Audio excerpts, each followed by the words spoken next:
To this astrology report for the week of April 28th through May 1st, 2025.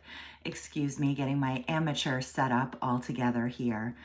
I'm so excited to talk to you about the astrology for these next few days, Monday through Thursday.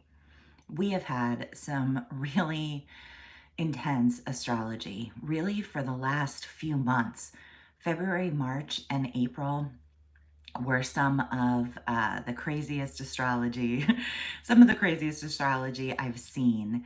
And so this all signs report is going to discuss these few days at the end of April and the very beginning of May, when the clouds are sort of beginning to part on those challenges. And we are more and more in this new era of time, and things are calming down.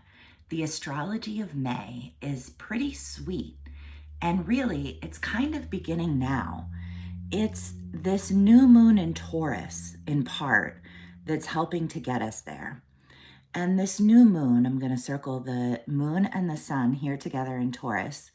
This is a chart from April 28th, Monday morning. And my hope is that if you enjoy learning about astrology in this way and you feel like following along with the chart, that it's helpful. And that if you're just interested in hearing about the astrology, that you can kind of put that to the side and just listen. My hope is that it works for everybody. So the sun and the moon coming together in Taurus, this Taurus new moon, is pretty sweet. And it's coming just on the heels of the Mars-Pluto opposition. Let me get that on the chart too. I think that's really important. And that's really what's been feeling the most intense for the last couple weeks, this Mars-Pluto opposition. And when the sun was in a T-square with this, it makes it all that much more intense. And that's the case at this time, but we're starting to pull away from that. So this Mars-Pluto opposition for the last couple of weeks that's been building and that perfected this past Saturday, it's like we had to face something. We had to face something. We had to face a challenge. We had to face a fear. We had to face a reality that we didn't want to face. We had to face our anger or perhaps someone else's anger. Some sort of frustration comes to the surface. To be worked with, to be healed, to be moved past, yes, but that doesn't mean it was any less difficult. And especially with that T-square, it was kind of illuminating all of it. So if the weekend or last week or even the week before that felt a little challenging, you were right on time for that. You were absolutely right on time for that. The other thing that's been going on is that we had all the personal planets retrograde over the last few months. Mars was retrograde in Cancer and Leo. Let me mark these on the chart too. Again, if you're following along and that works for you, fun. If it doesn't, don't worry about it. You can just listen and enjoy the astrology as well, I hope. So Mars was retrograde in Cancer and Leo. I'll talk about the significations of these in a minute. Hi, Dylan. This Mercury was retrograde in Aries and Pisces, and we also had a Venus retrograde, which has been in Aries and Pisces. So all three personal planets, not only did we have this Mars-Pluto opposition, which was causing us to face something, face a fear, face a challenge, come up against some kind of pressure. Yes, in order to move us forward, but that doesn't mean it was pleasant. But we also, over the course of the last few months, had all three personal planets go retrograde. So Mars was retrograde in Leo and Cancer. This helped us to rethink our self expression, our home life, our family, our emotions. We might not have been feeling as motivated or confident as we usually do. Mercury was retrograde, causing misunderstandings, delays, confusions. Venus also was retrograde in Pisces and Aries, sort of causing us to revisit relationships and relationship patterns. So, all of this deep inner work. And then at the same time, the truth about this Mars Pluto opposition is that it's really been active for months. It really was active from October on through right now. There were 3 exact hits, and Mars and Pluto even changed signs during it, but it was really active that entire time.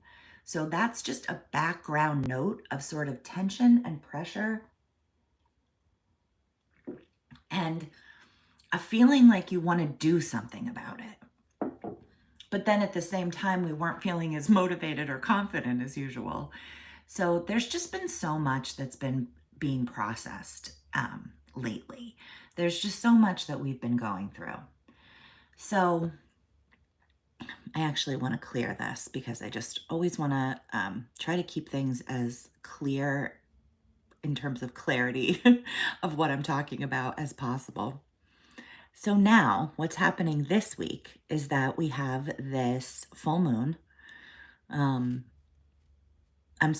This new moon in Taurus, which was exact just a couple of hours ago. And it's very interesting because, well, first let me say what's very interesting. What's very interesting is that Taurus is ruled by Venus, and Venus is really, really going through it this week. Venus is currently coming off of a conjunction with Saturn and the North Node and preparing to move into Aries this week. On the 30th, on Wednesday, Venus will enter Aries and begin to come into that conjunction with Neptune, which is beautiful, beautiful, beautiful, beautiful. So even though the sun and moon are coming off of this T-square with the Mars-Pluto opposition, which is still fading, which is still breaking apart. It will quickly, though. Within a few days, we'll have some distance from that. Even though that is happening, we also have this beautiful new moon that is Venus ruled, that's leading us into a real heart space. You know, there's something very heart-centered, heart-led about this week. And I think as Venus enters Aries, we're going to really feel different. Okay, so let me just talk for a second. I feel like I've really been all over the place this morning. I apologize. I have notes, but it's just coming out all funny because I really kind of wanted to step back and I wanted to take stock of the big picture. I want to note this morning that February, March, and April really have been very intense times. And it's because we've been making some really profound shifts. You're noticing this in the people around you, people's lives changing in pretty real ways. You may be noticing for yourself that your life is changing in pretty real ways and that is changing you. And of course, we also see it in the collective. We see it in the wider world. We see that we're moving into a new era, that things are so different now from, the economy to technology, so many things. We're in a new space. And February, March, and April, we were really in the thick of that transition. And transitions can be difficult. They can be challenging. They can be a little bit hard. We had to, like I said, go through all that stuff with those personal planets going through retrogrades. We had to rethink, we had to revisit, we had to reconsider, replan, reorganize, just take everything, look at everything again, because things were feeling so different. So now here we are with a lot of Taurus energy. I love the sun in Taurus. It's so nice. There's something so stable about a Taurus new moon. It really kind of brings in that energy of building, putting in steady effort, enjoying the process, going slow, doing a little at a time. And because it's Venus ruled, we're really tapping into this energy as well. So for the next couple weeks, you might not feel as much like making big sweeping changes. You're more settling into this new time now and enjoying the process of slowly building what it is you want to build, what it is you're working towards, what it is you realize that you really value and cherish the most. And at the same time, there are some other energies at play here that are sort of adding to that. So let's talk about what Venus is doing at the time of this new moon, because this new moon is ruled by this Venus. So Venus is up here in the late degrees of Pisces. I'm going to give it a magnify. How about something different on this chart? So, boy, it's serious. It's serious. All those planets together, it tells us that what we're building right now, what we're thinking about, what we're working towards, we feel like it's important. We know it's important. We know that it's consequential, what's happening right now. The North Node is all about our fate, our destiny, our what's for us in this world, however you think of that. And you could think of it as your dreams, the direction you're trying to head in. Or you could think of it as sort of your fate, your destiny, what's really meant for you.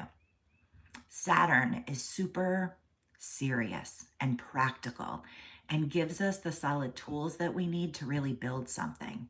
So just Saturn and the North Node coming together is so cool, right? Because we have this Neptune bringing in, this North Node bringing in all the things that we want.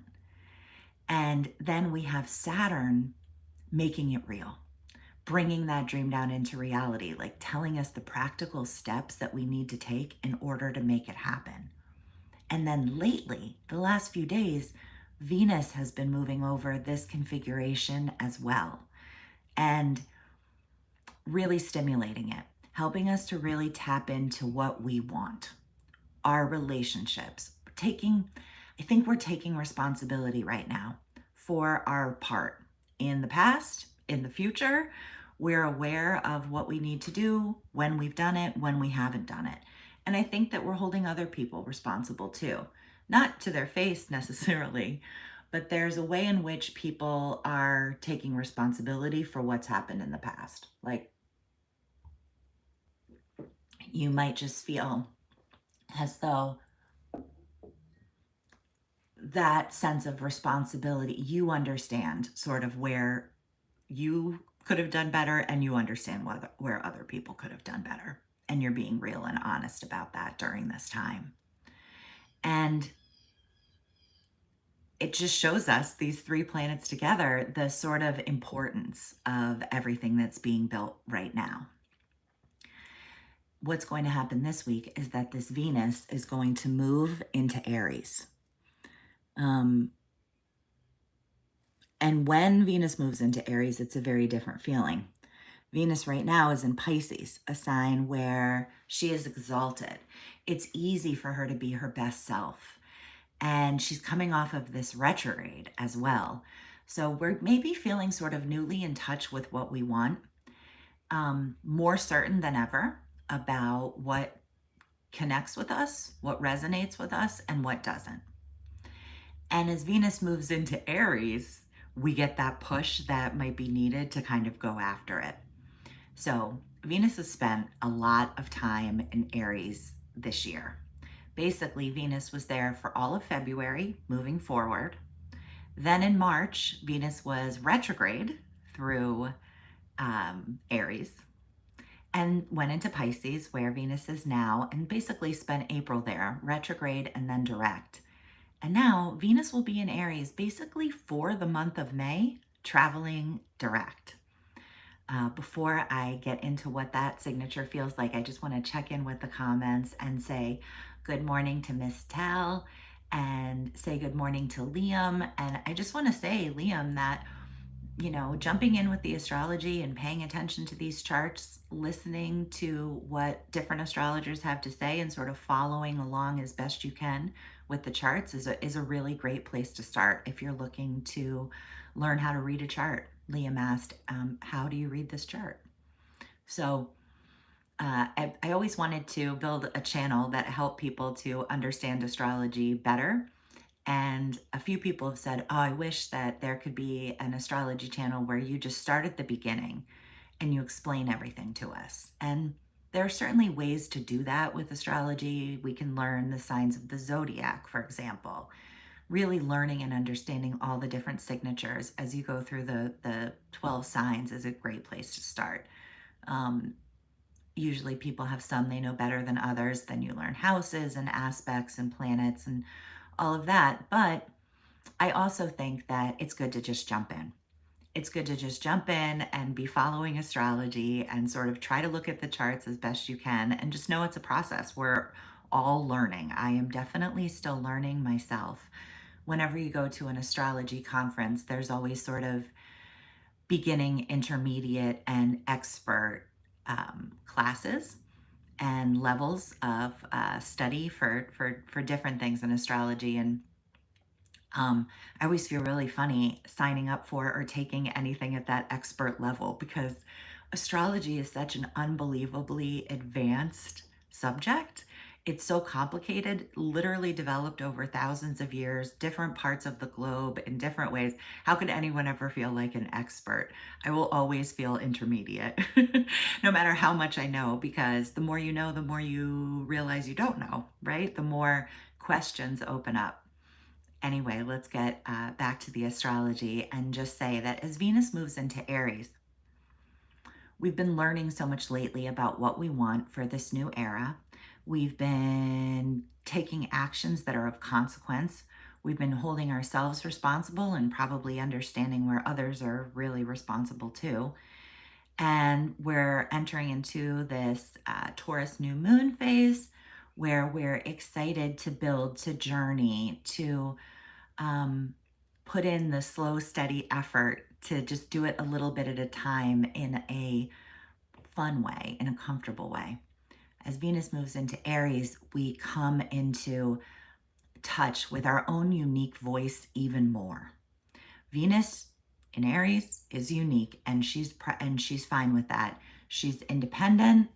There's a fast-paced nature to things as opposed to Venus in Pisces. Venus in Aries can be very bold and direct. So there's something so centered about this week compared to what we've been through. There's something so certain about it, so bold. I think that we're past the bulk of this power shift energy that we've been navigating, honestly, for months. It perfected on Saturday, but it's been going on for a while. If in your life or world you've seen shifts in power, power dynamic challenges, anything like that, let go of them a little bit. Know that all of that is starting to let up. And I'm sorry if this report was a little bit confusing. I'm going to attach a video at the end about Venus and Aries that I did a while ago and some other relevant astrology. And I will be back again really soon with more. And I hope you have a wonderful week. Thank you so much for watching.